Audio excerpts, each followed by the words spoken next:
Hi everyone, this is Amy Schleshman.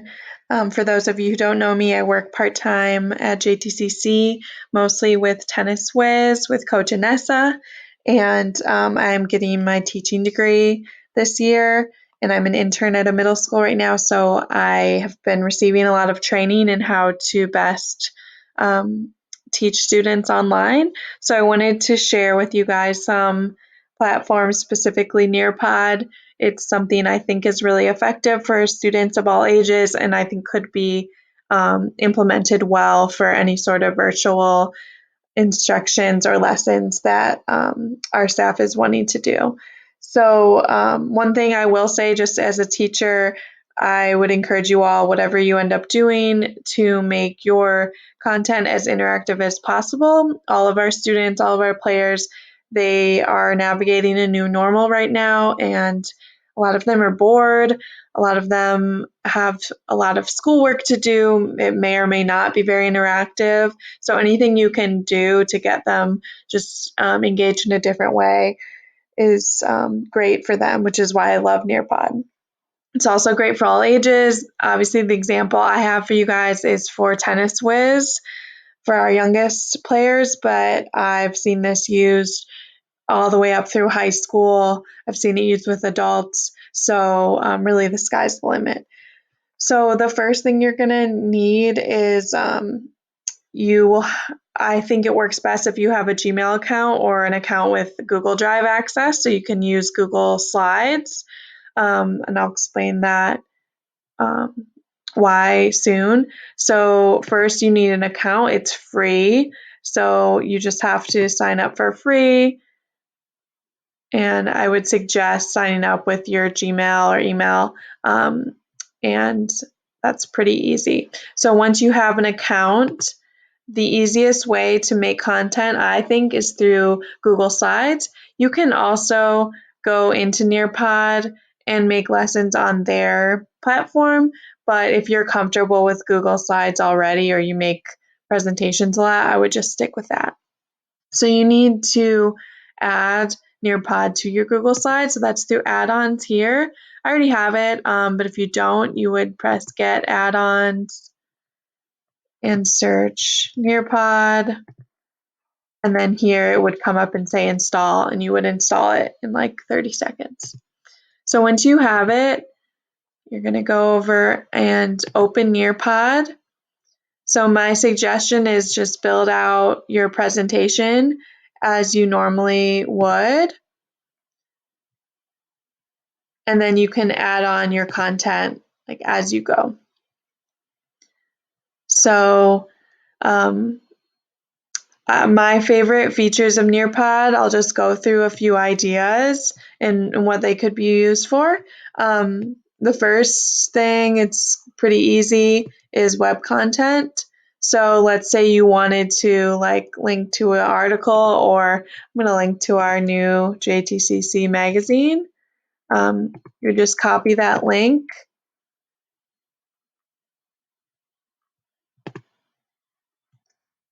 and enter the URL. You want to just test it out so you know it works. Awesome, it works.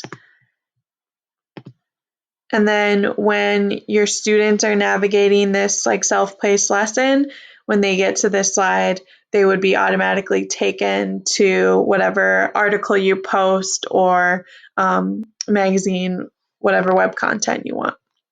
So that's one example. Another thing is, let's say you would want to embed a video. I wanted to put this like volley challenge up. There's different options you could do if you already have videos on your computer. If you have videos of yourself saved on your computer, that's an option. I'm just gonna put this in.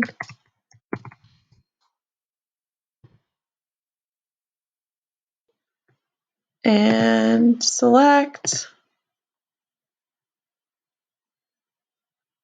And I will say with videos is they sometimes have a limit on the storage size. So YouTube is, or any like web-based videos are easier than actual MP4s. So now when your students get to this slide, it's right there and they can just press play. So let's say maybe you want to ask your players to respond to an article or match analysis or something like that. There's definitely a few different ways you can do that. Open-ended questions would be the first one. You could just say like, what are you doing to practice tennis during the quarantine? And then one thing I like is you can enable student recordings, which for little kids obviously is great, but for older kids as well, it could be helpful. And then you can add a reference. You could add an audio recorder of you giving them instructions, which is great if you have any students that you know have reading disabilities. It's really helpful. You can add a video, you can add an image, anything to like bring the prompt to life for them. So, and that slide will now be saved. There are several other options in terms of like asking them questions and getting them to collaborate. You could do a poll, you could do a quiz question. Those are all pretty self-explanatory.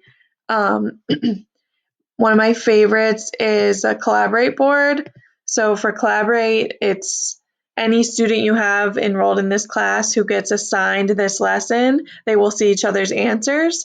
So you can pick any sort of topic like favorite shot, and then students like write your favorite shot. And then once you start this lesson and students are filling it out, their answers will pop up on the screen in real time and they'll be able to see each other's answers. You'll be able to see their answers. You can make it anonymous if you want. And students can also like each other's answers. So I'll give you an example of this is a board I've used in a previous class. You can see like a past collaborate board. They like added all their answers and they can like each other's answers. They can also post, none of them did in this example, but they can post pictures. So it's pretty interactive. You can also do different like vocab exercises. I have not done the virtual field trips or the memory tests, but you can play around with it. There's a lot of options. But the ones I just showed you were my favorites that are really easy to implement and very interactive. There's also a fun game called Time to Climb, which is just a competition, and you can do either live games, which live would mean that your students are doing it all at the same time, or you could do student-paced games, so they're going against each other, and you could just make basically like a quiz about any sort of tennis topic, or just fun trivia if you want to build relationships or keep them engaged in something fun. So that's another one I really like to do. So let's say you're done, you've like finished all your slides, you've added the NearPod content. And one thing I will say is make sure before you press save and go to NearPod and you're ready to send to students, really make sure you're done, because once you publish it and send it out to students, you won't really be able to edit it without resending it out again, which is just kind of annoying. So make sure you're done, you've proofread it, go to save and go to NearPod. And now you have options in terms of how you're going to send this to students. So you can see my presentation is saving. It takes a few seconds. And now it's ready. So I have two options, live lesson or student paced. Live lesson would really only work if you're doing like a live Zoom with your players and you know they're all going to be on at the same time, because it requires you as the teacher to like click ahead in the slides. So for our purposes, student paced is a lot easier. Student paced is usually just for premium accounts, but NearPod knows that so many teachers and people around the world are teaching remotely, so they've made that feature free for everyone. So usually the first time you do student pace, you're going to have to just press, like a pop-up will come up. It won't come up on mine because I've done it before, but you'll press student pace and it'll say something about the COVID-19 epidemic and just to enable student pace lesson, so just make sure you enable that. So you'll press student paste, and then this is it. It gives you a code, so you have several different options. The code is really not necessary if you just send them a direct link.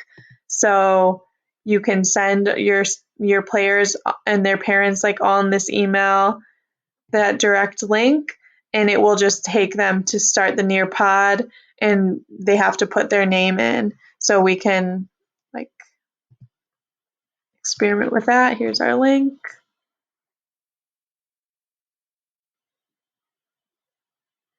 So yeah, they are welcome to the session. They join with their name and then they get started. It's pretty easy. And you can see our web content, and our video would be next.